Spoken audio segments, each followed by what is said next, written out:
Bueno, estamos con el ministro de Transportes y primer vicepresidente, que ha sido de título de primer vicepresidente, que me entiendo ha ido a la zona de Las Bambas, Martín Vizcarra. Martín, ¿cómo está? Buenas noches, ¿cómo le va? Buenas noches, Jaime. ¿Qué tal? Está? Muy bien.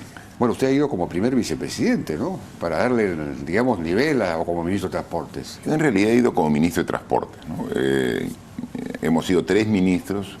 Yo en mi condición también de vicepresidente he liderado la comitiva, pero he ido acompañado con el ministro de Agricultura, José Manuel Hernández, y la ministra de Justicia, Marisol Pérez Tello, además de viceministros y algunos funcionarios.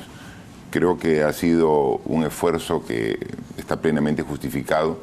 Todo esfuerzo de diálogo siempre va a ser bienvenido y positivo, y creo que la actitud que han tenido los comuneros el día sábado, que hemos estado allá con ellos por varias horas conversando, ha sido realmente bastante ejemplar. Ha habido mucho respeto, mucha receptividad, y ha sido un diálogo amplio, donde finalmente las autoridades que estaban ahí representadas por el gobernador regional de Apurímac, el alcalde provincial de Cotabambas, el alcalde de Chalhuahuacho, que es el distrito donde está ubicado el anexo de Quehuire, donde estábamos, finalmente tuvieron intervenciones muy centradas sobre la situación en la que se encuentran y cómo quisieran tener una posibilidad de desarrollo, el cual compartimos plenamente como gobierno. Los llevaron a la zona misma de Quehuire, donde está la carretera bloqueada. Es decir, donde se estaba en ese mismo momento cometiendo un delito. Donde incluso fue el enfrentamiento y había uno de donde fue el enfrentamiento. Uno de los comuneros había perdido la vida, ¿no?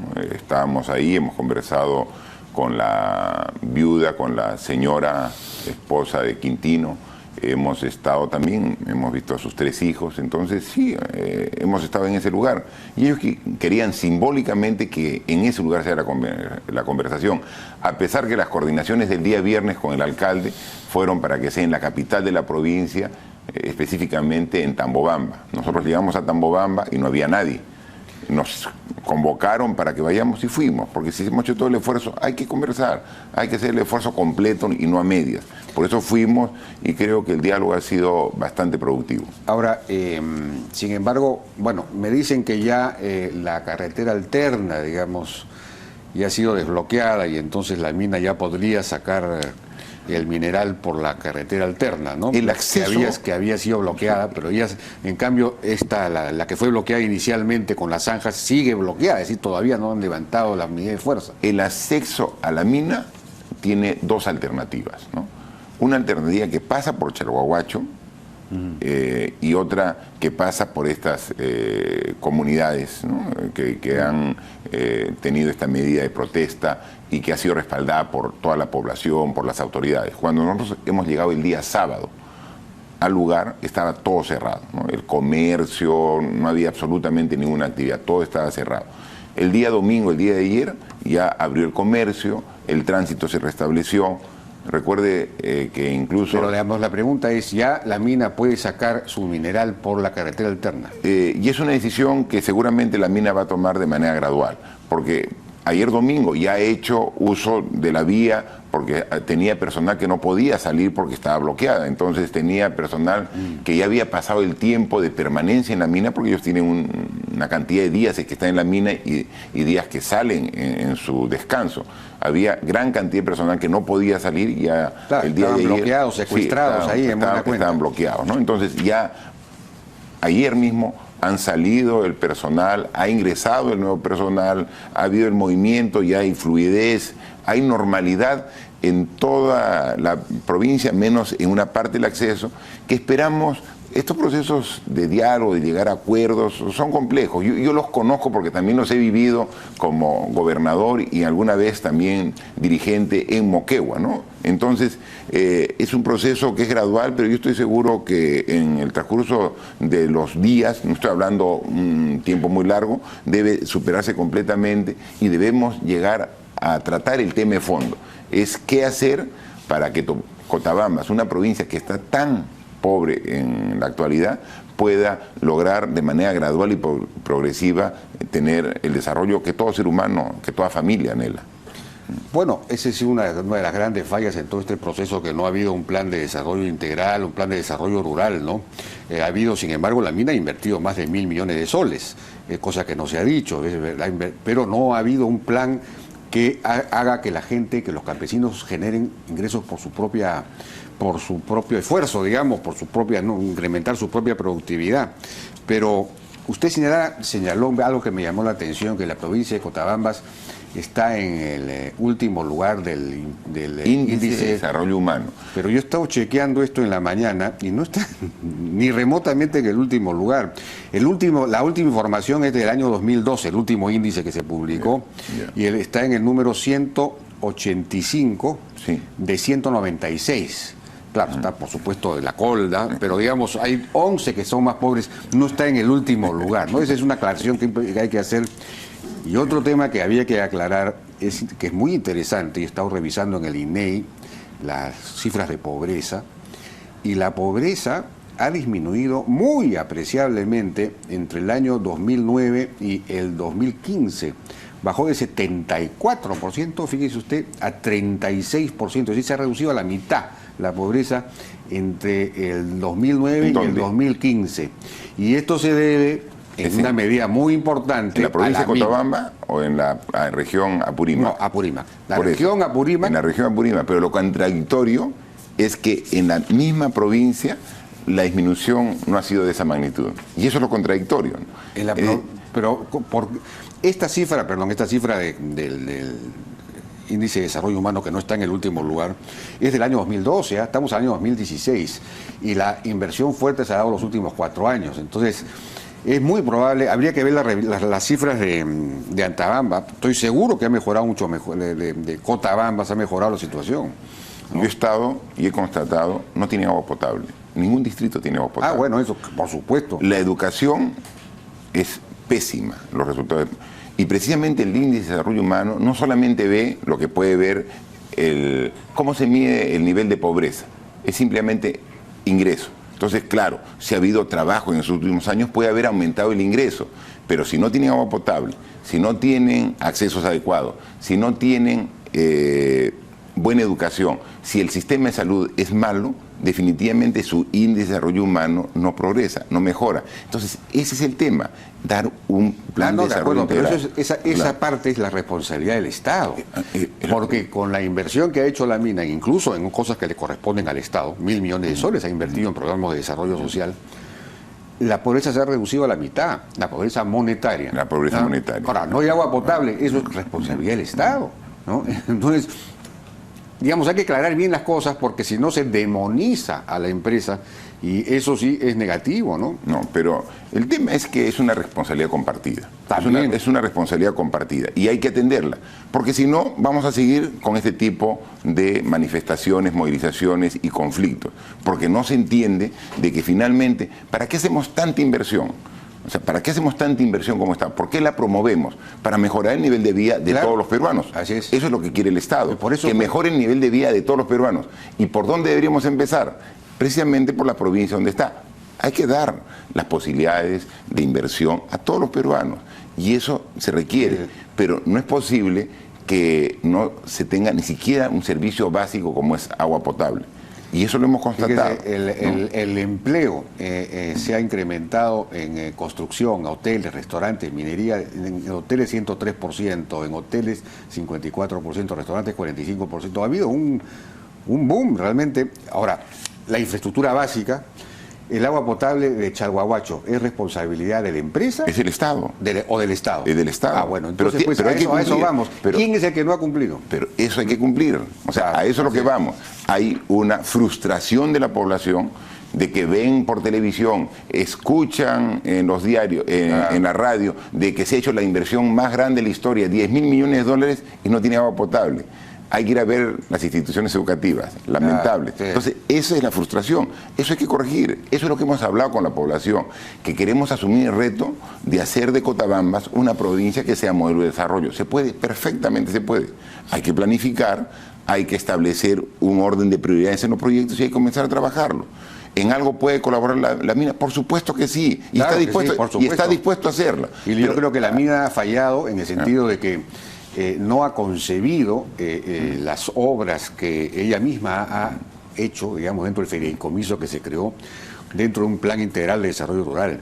Claro, ese plan integral debió haberlo dado el Estado, pero de todos modos la mina pudo haber, en fin. Ya, pero además, no vamos a llorar además, ya sobre... además un tema importante es el hecho de que en la etapa de construcción del proyecto se ha generado muchos puestos de trabajo. Así es. Más de 10.000 puestos de trabajo. 18.000. Ya, 18.000. Ahora hay 5.000. Sí, pues. Es decir, hay 13.000 puestos menos. Así es. De esos 13.000 que han perdido su trabajo en esta etapa, gran porcentaje son del lugar. Y no se ha coordinado, no se ha organizado el desarrollo de sectores productivos alternos, complementarios, para que puedan absorber esa población. Ahí se ha generado pues un vacío. ¿Se da cuenta? Claro. Y hay una... No, claro. Entonces, eso se hace, tiene que hacerlo el Estado, la empresa y las mismas comunidades, conversando. Claro. Entonces, ellos quieren ahora retornar a su actividad anterior. Necesitan, pero no tienen agua suficiente, necesitan algún tipo de represamientos de agua para su actividad agrícola, para su actividad ganadera. Esa es actividad productiva para tener ingresos, para tener trabajo, pero a la par necesitan que vean ellos la mejora en su atención de salud, educación. Entonces, todos estos temas. Y si a eso le sumamos el hecho de que ahora son 250 carros que pasan, cargados 125, de regreso a mayor velocidad descargados, por delante de sus viviendas, de sus chacras, en terrenos que no están asfaltados en carretera, entonces eso genera una suma de solicitudes, de pedidos que no están siendo atendidos. Eso Bueno, es lo que queremos sobre ese tema también vamos a regresar sobre el tema de la carretera. Pero yo lo voy a invitar. Ahora que usted habla de un plan de desarrollo integral, yo lo voy a invitar para que se quede después, porque vamos a presentar acá un plan de desarrollo integral para toda esa zona que lo van a presentar Leopoldo Monzón y Carlos Paredes. Vamos a ir a una pausa y regresamos. Bien, seguimos conversando con el ministro de Transportes, Martín Vizcarra, sobre el tema de las Bambas. Este asunto de las 4 comunidades, yo estaba averiguando y resulta que estas 4 comunidades tienen una posición distinta a las demás comunidades, ¿no? Y a la municipalidad, tanto de Chalhuahuacho como la municipalidad provincial de Cotabambas. Ellas están pidiendo la desclasificación de la ruta de esta carretera que fue ampliada por la mina, a pedido de las propias comunidades, que fue clasificada como ruta vecinal, pero forma parte, ya es una ruta pública, entonces no se puede cobrar. Ellos están pidiendo peajes, están pidiendo una serie de cosas que no proceden. ¿O a usted le parece que sí proceden? Mire, hay conceptos que están errados y que hay que aclararlos. Una vía, cuando se clasifica por parte del Ministerio de Transporte y Comunicaciones, que la clasifica, puede ser vecinal cuando la responsabilidad del mantenimiento de la vía es del municipio, departamental cuando el gobierno regional tiene que hacerle el mantenimiento, las mejoras, y nacional cuando es el Ministerio de Transportes. Independientemente en qué nivel se encuentre, se tiene que, para intervenir la vía, se tiene que hacer el saneamiento físico y legal del terreno que ocupa la vía. Hay que pagar. Esa vía no ha sido pagada a los dueños de manera integral. Entonces ahí hay un reclamo que en ese sentido es justo. Y ese reclamo, que ahí está el error de estas comunidades que piensan que lo pierde este derecho que tienen a recibir un pago por su terreno, porque es un terreno. Nosotros estamos actualmente ampliando la vía para que sea la autopista hasta Pisco, ¿no? Como Ministerio de Transportes. Y para hacer tenemos que tomar terrenos agrícolas. Claro. Y tenemos que pagarle al agricultor, el dueño. Evidentemente. Igualito allá. Si tenemos, ahora, si vamos a asfaltar... La mina, yo le pregunté eso después de escucharlo a usted, y la mina sostiene que ellos han pagado 2 millones y pico de sol, más 2 millones y medio, 2.800.000 soles, en exactamente lo que me dijeron, en 72 acuerdos de indemnización con las comunidades y 456 con posesionarios. Compensación total 2.4 millones de soles.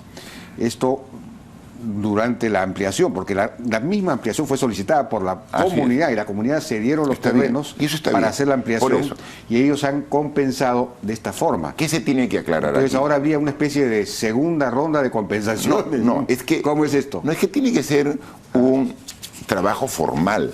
Se tiene que determinar un área, se tiene que haber una extensión, se tiene que determinar, o sea, tiene que haber un plano de ubicación, un plano perimétrico, un areado que se haga el tema y luego se ve cuál es el costo, se llega a un acuerdo con el propietario y se paga, pero es un documento formal. Eso de ahí ¿Ese luego pago quién lo tiene que hacer? ¿El Estado? Cada vez que el Estado interviene en una vía, tiene que hacer el Estado, ¿no? Ahora, si esta vía es mayoritariamente usada en un gran porcentaje por un solo usuario, el Estado verá cómo le pide al usuario para que... Oye, estos pagos que ya se han hecho por 2,5 millones. Nosotros hemos conversado con las comunidades y nos dice que son por otros conceptos, no es por el concepto de la carretera. Hemos pedido a la minera y no nos ha dado la información. Entonces no es que haya un documento formal, notarial, donde diga que pagamos por la compra de un terreno para hacer una carretera. Eso no existe. Entonces, la carretera ya estaba hecha por era una trocha, comunal. Era una trocha comunal. Según la empresa, las propias comunidades solicitan la ampliación, porque les convenía pues una carretera más ancha. Está muy bien, pero esa trocha comunal, si va a ser intervenida a nivel de una carretera y luego va a ser usada de manera pública, necesita un pago para el propietario. Eso no se ha hecho. Hay que hacerlo. Lo que sí es que esos 2,4 millones no son un pago para el propietario. No está garantizado, no está asegurado, no está respaldado de que ese pago sea hecho por la compra de ese terreno para hacer la carretera. Los comuneros dicen que son por otros conceptos. Le pedimos a la minera y no nos da el documento. Ahora, la información que yo he tenido del propio Ministerio de Transportes es que las comunidades, estas 4 comunidades están pidiendo la desclasificación, es decir, que salga del Sistema Nacional de Carreteras, precisamente para que sea considerada como propiedad de ellos y entonces poder reclamar estos pedidos, estas indemnizaciones que están pidiendo de $6 millones, no sé cuánto. En cambio, todas las demás comunidades están pidiendo al revés. Es decir, y la Municipalidad Provincial de Cotabamba está pidiendo que se clasifique como nacional esta vía para que sea pavimentada. Y al ser pavimentada ya no hayan estos polvos y estas cosas. Pero aparentemente a estas 4 comunidades no les interesa tanto el tema de los polvos, sino recibir la plata. No, entonces, no, porque los polvos... Ese es otro tema que yo quería preguntarle. ¿Qué dice la UEFA? La UEFA, digamos, es importante medir el tema de los polvos. Según la empresa, hay 10 unidades, 10 monitoreos, 10 medidores, digamos, y los polvos la polvareda no sobrepasa los límites aceptables, los límites permisibles, los límites de las estándares ambientales. Pero eso lo dice la empresa, dice que incluso hay monitoreos participativos. ¿Qué dice la UEFA? Para saber si realmente esto es un problema o no es un problema, ¿no? Pero no nos vamos a detener en ver si el cantidad de polvo que es evidente que hay es aceptable o no. O sea, ¿por qué no vamos al fondo del asunto? Eliminemos el polvo pavimentando la carretera. Asfaltemos la carretera. Reconozcamos la propiedad a la comunidad por donde pasa la carretera. Atendamos su pedido. Ahora, yo le haría esa pregunta porque según información que tengo del propio Ministerio de Transportes, ya se estaba llegando a un acuerdo 2 días antes de los acontecimientos, del enfrentamiento. Hubo una reunión, una mesa de trabajo con estas comunidades y ahí ya se había, no sé si se había informado, pero ya se sabía, porque Provías Nacional había informado que asfaltar toda la carretera costaba 456 millones 456 millones de soles. Es un aproximado porque aún no se ha hecho el estudio. Te confirma eso. Es un aproximado. 450, un aproximado, y que el asunto estaba ya simplemente en distribuirse el costo. Cuánto iba a poner el Ministerio de Transportes, cuánto el gobierno regional de Apurímac, cuánto el gobierno regional de Cusco, la empresa y las otras 2 empresas, es decir, cuánto iba a poner cada uno. Eso era lo que faltaba ya definir y se produce el enfrentamiento 2 días después. Entonces yo me pregunto... Pero Jaime, el tema es que se están viendo cómo se va a distribuir el costo para atender el presupuesto del asfaltado de la carretera. Claro. Pero sin embargo las comunidades ven y nuestra propiedad, nadie discute ello. ¿Se da cuenta? O sea que, por eso le digo, las comunidades quizás no estaban tan interesadas en el asfaltado. No, pero es que en ese análisis que se comienza a hacer, no se las incluye las comunidades. O O sea, se las Era deja con de ellas, era con ellas. No, a ellos solamente se les informa que se va a asfaltar la carretera y eso era un costo. Por eso, solucionemos el problema. Ya. Para eso hemos ido, a conversar. Les hemos dicho, no importa si la carretera es vecinal, nacional o de la comunidad, para hacer la carretera se les tiene que pagar el costo del terreno que ellos ceden para hacer la carretera. De acuerdo. Eso es lo que tiene que hacerse. Hay que llegar a un justiprecio.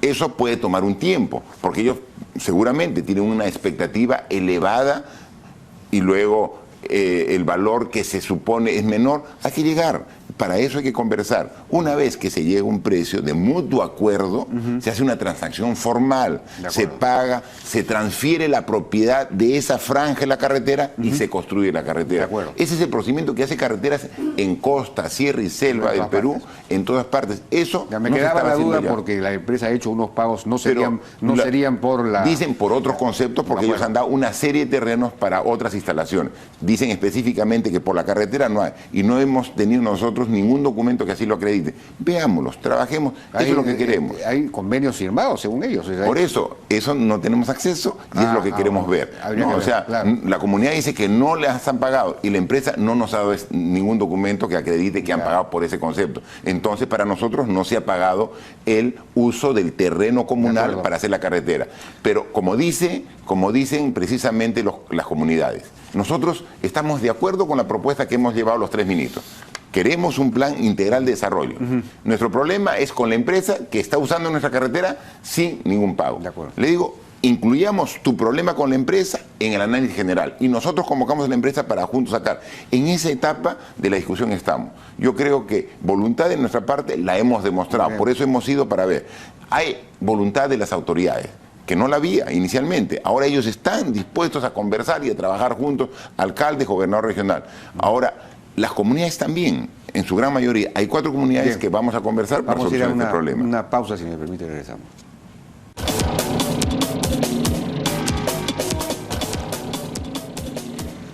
Bien, seguimos conversando entonces con el ministro de Transportes, Martín Vizcarra. Se ha ofrecido una propuesta en 45 días. Yo, como le decía, yo lo invito a que se quede después para ver el planteamiento que van a hacer Monzón y Carlos Paredes. Pero porque resulta fundamental que los campesinos, en lugar de depender de la mina o depender de pagos de la mina, porque en realidad en este caso estas 4 comunidades, hay 3 o 4 abogados que se han metido y son los que están, digamos, han llevado a las comunidades hasta el extremo de cometer un delito, que es bloquear la ruta, ¿no? En fin, les están vendiendo cosas que no necesariamente son ciertas. Pero si los comuneros incrementaran su productividad, tuvieran riego por aspersión, y también pues agua potable y todo lo demás, bueno, los comunes entonces se convertirían en empresarios en buena cuenta, no dependerían de la mina, generarían sus propios ingresos, se volverían ricos con su propia actividad, ¿no? Eso es fundamental. Y eso hay que hacerlo.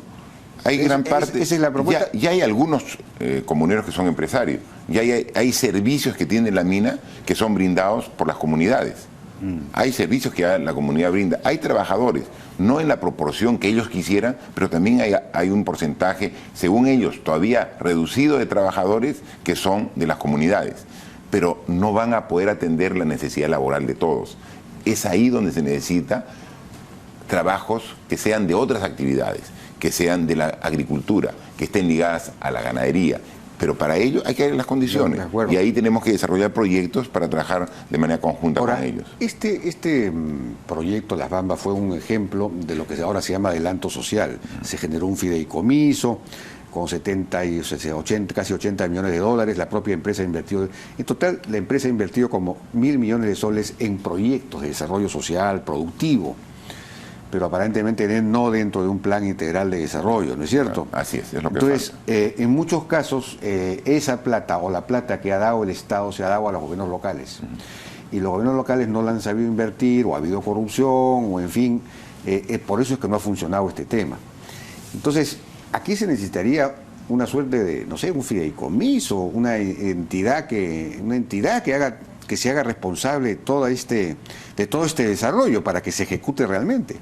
Mire, hay diferentes mecanismos, ¿no? Puede ser que se le encargue en función de un listado y una priorización que sea de los proyectos, cada sector sea responsable, ¿no? Es decir, si vamos a hacer mejoramiento de riego a través de 2 represas, 4 reservorios, 25 kilómetros de canal, etcétera, se le encarga al Ministerio de Agricultura, que a través de un órgano ejecutivo como el PSI lo desarrolla y se le da una tarea con plazo. Si se va a hacer carreteras, esta es la troncal, pero no es la única. Hay una serie de carreteras adicionales. Provías Nacional se encarga de la carretera principal, Provías descentralizado de las alternas y con plazo y con cronograma. El Ministerio de Educación construye sus colegios. Es decir, pero debe haber un listado, una programación para que se pueda llevar un control. Actualmente hay actas confusas que no se sabe qué se va a hacer y cuándo. Solamente hay una relación de 170 proyectos que se ha firmado aceptando hacerla y luego se salva el problema y luego se olvida. Eso es lo que genera esta desconfianza que hemos encontrado. Hemos ido con planteamientos claros. La población nos ha escuchado y nos ha ofrecido nuevamente otorgarnos la confianza, pero una confianza que sabemos que es precaria, que no podemos perderla. Entonces tenemos este plazo que hemos pedido para prepararles y presentarles ese plan de desarrollo integral. Lo sabemos, lo hemos hecho ya, conocemos cómo se desarrolla y eso lo queremos plantear. Muy bien, eso me parece muy bien. Ahora, lo último que quería plantearle, pues ya nos ha ganado el tiempo, es algo que me preocupó, una declaración suya en el sentido de que al policía que disparó hay que identificarlo y hay que castigarlo. Pero si uno lee la ley de uso de la fuerza, la ley, el decreto legislativo 1186, que regula el uso de la fuerza por parte de la policía, el punto sobre fuerza letal, que está en el artículo 7, dice: es el uso de las armas de fuego por el personal de la Policía Nacional contra quien realiza una acción que representa un peligro real o inminente de muerte o lesiones graves, con el objetivo de controlarlo y defender la vida propia o de otras personas. Este es exactamente el caso. Los policías fueron atacados con guaracas, hondas, piedras, hay 20 heridos y 2 de ellos de gravedad. Entonces, sí se justificaba, yo no voy a justificar un muerto, me parece un grave, muy mal manejo, digamos, de la situación. No se puede justificar la muerte de nadie, y ha sido lamentable realmente, pero tampoco se puede mandar al paredón a un policía por aplicar la ley. No, es que no se aplicó la ley, porque como dice precisamente el ministro del Interior, esta intervención no respetó los procedimientos que correspondían. No, pero una vez que el policía está siendo atacado con el delito está siendo cometido por el que ataca. Entonces, está autorizado. Está bien, la ley. Pero en todo caso es un tema que corresponde al Ministerio del Interior. Lo que yo digo y lo ratifico es que se debe investigar el caso. Debe analizarse y determinar quién disparó y que le corresponda la sanción que le corresponda. Establecida en la ley, la sanción que le corresponda. Según la ley, no habría sanción. Ese es el análisis que usted tiene. El ministro ¿No le parece a usted que hubo un ataque con piedras y ondas? Y yo no estaba en ese momento y no tengo resultados de la investigación. Definitivamente, interrumpir el tránsito en una vía es un delito, en eso estamos de acuerdo. ¿Cómo se dio la intervención? ¿Cómo fue el ataque? ¿Cómo fue el enfrentamiento? No lo conozco. Puede haber estado mal planificado. Pero lo que sí puede ser que esté mal planificado. Pero nada justifica el ataque, digamos, masivo, con piedras, a un grupo de policías. Obviamente. Y nada justifica la muerte de un ser humano. Bueno, pues, o sea, nada. O sea, eso no tiene justificación. Por eso, hay que investigar. Pero eso es un tema que corresponde al Ministerio del Interior. Yo estoy aquí para plantear cuál es la visión que tiene el gobierno sobre el desarrollo de comunidades que están alrededor de proyectos importantes, sean de minería o de cualquier naturaleza. Necesitamos un desarrollo sostenido. Y eso es lo que venimos planteando. Eso es un tema importante, pero lo tiene que ver el sector correspondiente. Bien, Martín Vizcarra, muchas gracias por su participación. Gracias. No, y espero en una próxima oportunidad venir para hablar sobre todos los proyectos del sector que estamos viendo a nivel nacional. Realmente es importante el trabajo que estamos haciendo. Eso es muy importante. Entonces, claro, porque he recibido... Tenía varias preguntas sobre eso, pero ya no por eso, con gusto para ver, porque el sector, el Ministerio de Transporte y Comunicaciones está haciendo realmente un trabajo muy importante a nivel ¿cuándo nacional. puede usted venir para hablar de eso? Coordinamos para ver y venir y hablar específicamente, no solamente los grandes proyectos que están siendo destrabados, sino los pequeños y medianos proyectos que a nivel nacional se están ejecutando o están pronto a ejecutarse. Bien. Gracias. Muchísimas gracias. Le pido por favor que no se vaya, que escuche usted la siguiente presentación. Voy a escuchar con mucha atención, no se preocupe. Gracias. Adiós. Hasta luego. Vamos a una pausa, regresamos ahora con Leopoldo Monzón y Carlos Paredes.